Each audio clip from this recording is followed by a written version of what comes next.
I work at a half-price Voodoo store. Part 2. Written by nosleep user, Voodoo clerk.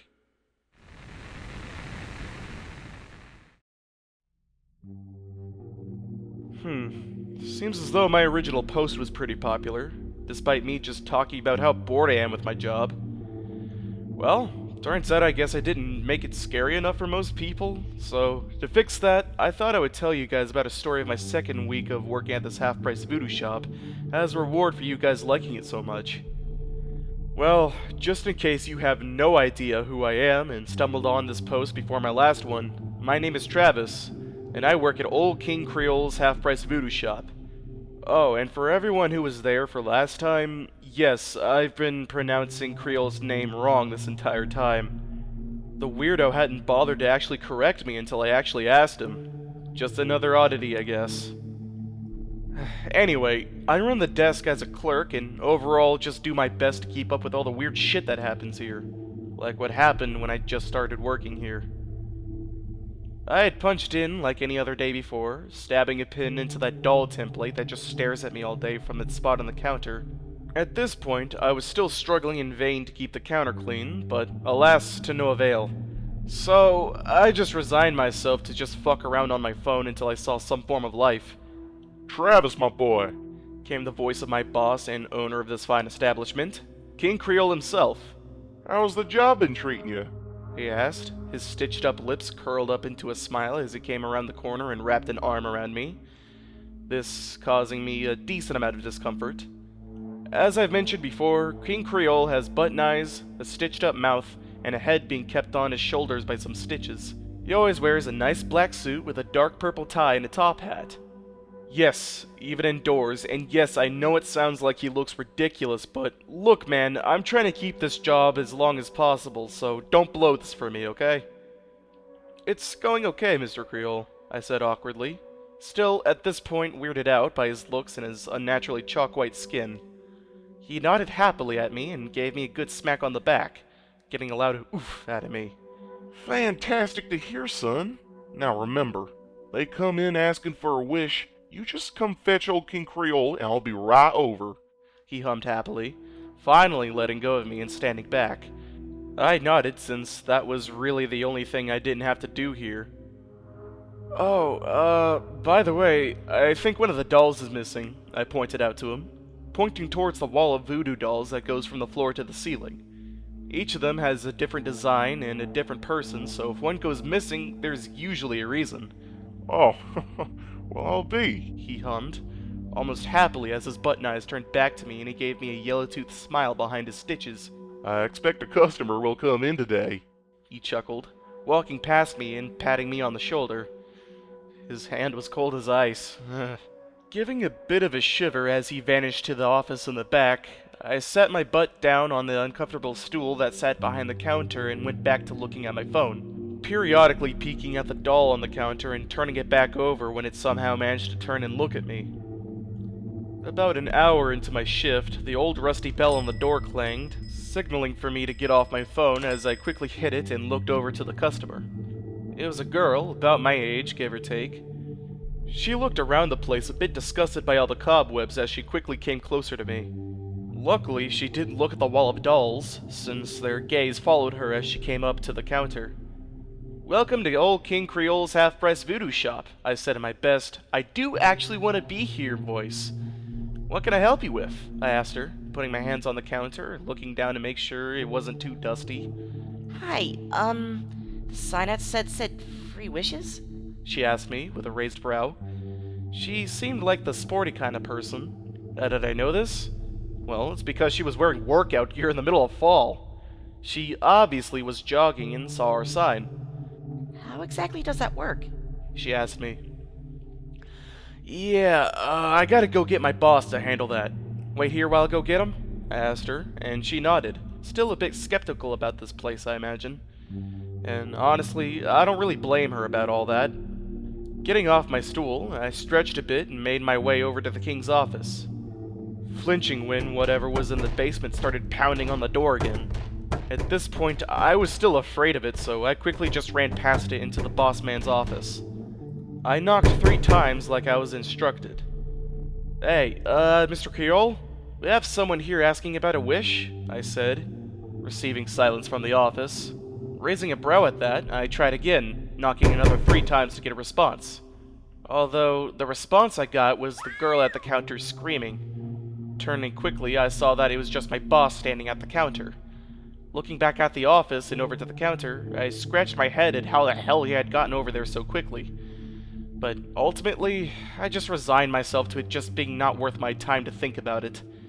I do apologize for startling you, darling. King Creole hummed, taking off his hat and putting it to his chest. I do forget that sometimes my appearance does frighten the faint of heart. He hummed with a chuckle. Yeah, I had the same reaction as that girl when I had first seen him. It's a little early for Halloween. The girl pouted, backing up from him, and I can imagine really rethinking the idea of coming here. I wouldn't have blamed her if she just left right there. It saved me the trouble of cleaning up afterwards. What can I do for you, Melissa? My boss asked, putting his hat back on that messy mat of black hair he owned and putting his hands out in front of him, obviously throwing the girl off by knowing her name. She looked to me as if I was having the same reaction. I just shrugged at her. He did the same thing to me, so I didn't know what she wanted. Well, She began, looking back at him and pursing her lips in thought. what does asking for a wish entail? She asked him, crossing her arms at him. Not a bad question to ask in my own honest opinion. Well, you ask little old me for a wish and I grant it to you. No strings attached. He hummed, holding his hands up and showing that some strings dangled down from his gloved fingers. Now, I do ask that you think your wish through very thoroughly. Wishes have a very bad tendency of backfiring. He said with a sad tone. I looked at my boss with a raised brow. That was the first time I'd ever seen him show any kind of emotion that wasn't, well, creepy happy is the best way to describe him. Seemingly sensing that I was staring at him, he turned his attention to me. Travis, can you please go get something out of my office? He asked with a hum. I looked up at him, confused, since I was never really allowed in there. But hey, he pays me, so I might as well do it, right? Sure. What do you need? I asked, looking to the counter and noticing that stupid doll was staring at me again. Get the brown satchel bag that's under my desk. I'll handle young Miss Melissa. He hummed, turning his attention back to her. His hands coming down to the dusty counter and drumming his hands on them. Sure thing, sir. I shrugged, giving one last look to the girl before turning and going to his office. Not before that thing in the basement started banging again and startled me. I quickly rushed past it and went to his office. King Creole's office was surprisingly spotless. I say that because the entire shop is covered in dust and cobwebs, so seeing such a nice office was definitely jarring. I know you guys are expecting severed heads and dead bodies everywhere, but all he really had was just a desk and some photos on the wall. All of said photos were scratched out though, so I didn't really pay too much attention to them. Going over to his desk and looking underneath it, I did indeed see the satchel bag he told me to fetch. Taking it and heading out of his office, I came back to Melissa shaking his gloved hand and both of their attentions turned to me. Travis, my good boy, you found it. He hummed as he motioned for me to come closer to him. I did and handed him the satchel.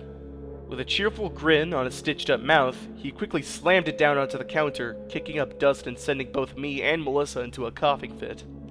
He opened it up and searched inside of it for a bit, his smile growing wider and seemingly about to bust his stitches when he pulled out exactly what he was looking for, pulling out a small can of what looked like skincare cream.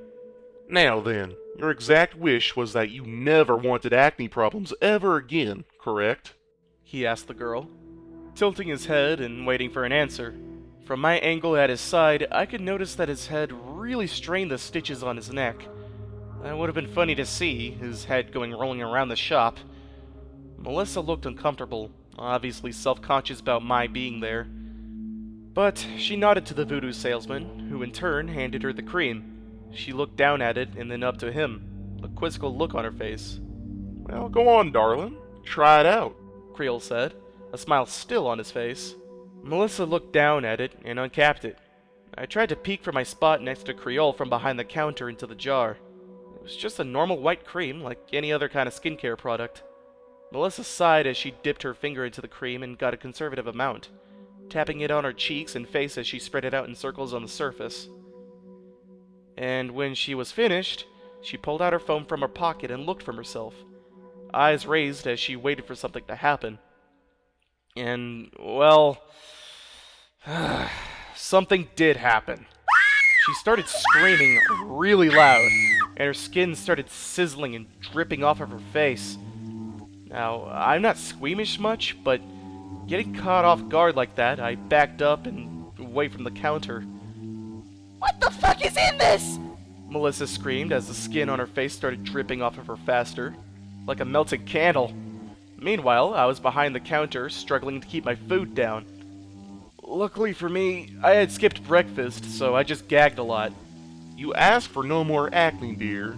Creole hummed over her loud screams and the sizzling of her skin. Now you won't have to worry about that ever again. He hummed with a soft chuckle as he watched her squirm and scream some more. At this point, Melissa's face was mostly on the floor in a bloody mess. She clawed at what was left of her skin as it melted down to her skull and sinews. Her hands weren't spared either, as they too started melting their skin off. It took less than 2 minutes for the girl called Melissa to have become nothing but a steaming pile of bones, blood, and other gross shit on the shop floor. Travis, be a good boy and clean up this mess, please. Creole said as he turned his attention to me. I was still hacking, and I looked up to him like he was insane. I just watched some girl die in front of me, and now he wants me to just get rid of her? Bit fucking crazy, don't you think? I started to stammer, holding my stomach and shivering some at what I'd just seen. But my gaze turned when he gripped me by the shoulder and stared into me with his button eyes. Be a good boy and clean this up. Put the pile of bones in the trash bag and toss it into the basement. Raising his finger quickly when I tried to remind him that I wasn't allowed down in the basement. I'll be down there, so don't worry about it. He hummed, patting me hard on the back and walking over to the door. He unlocked it with a key he produced from his suit pocket and inserted it into the basement door. Opening it quickly, he closed it behind him. I could hear his muffled yelling and whatever was down there scurrying away from the door as his footsteps disappeared into the unknown. Looking over to the pile of human bones and blood, I sighed hard and looked behind the counter. Putting on rubber gloves and getting out a mop, I went to work. Collecting all the bones by hand, I put them into a trash bag and did my best to hold my breath. I didn't know if he wanted the organs in there as well, so I just scooped them up quickly and shoved them into the bag. I gagged hard when I finally let them go in the bag. Setting that aside, I did my best to mop up the leftover blood. I think I did a decent enough job for it being my first time and all. Finally, I grabbed my bag and went over to the basement door. I looked at it and swallowed a lump in my throat before I opened the door and looked down into the pitch-black hole. Looking at the bag, I just tied it up as good as I could and chucked it down there. Closing the door again and sighing hard as I kept a hand on it, I looked down at the floor. A little shining piece of broken porcelain caught my attention. I reached down and grabbed it and looked at it. It was just a single white piece, maybe from a vase or something? I don't know. I just shoved it in my pocket and went back to my stool. I pulled out my phone and shivered as I scrolled through it. King Creole returned after 30 minutes. He slammed the door shut and locked it, mumbling something to himself as he took off his hat and dusted it. He looked over to me as his smile returned and walked over to me, peering over the counter to see my work.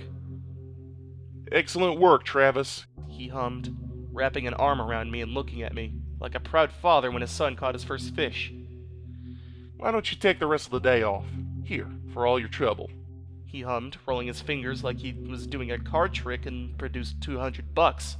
Staring at that amount of money and then looking back to him, he could have asked me to lick the dusty counter and I would have done it. Taking it from him, I nodded and thanked him. Getting everything I came with, my phone and nothing else, I unstuck the pin from the Voodoo doll and left without another word said. Now, look, I know what you're all thinking. I covered up some girl's death or helped get rid of her body. And you know what? You're right. I did. But in my own defense, I did get paid a lot to do it. And it seems like everyone thought she just ran away. No police ever came to the shop, and they actually never do whenever a wish goes bad, so don't you go start preaching to me. It's not like I'm the one telling people to make wishes without thinking them through. So, If you ever end up at this shop, think about your wishes, okay? Now, I need to get back to work. A customer just walked in.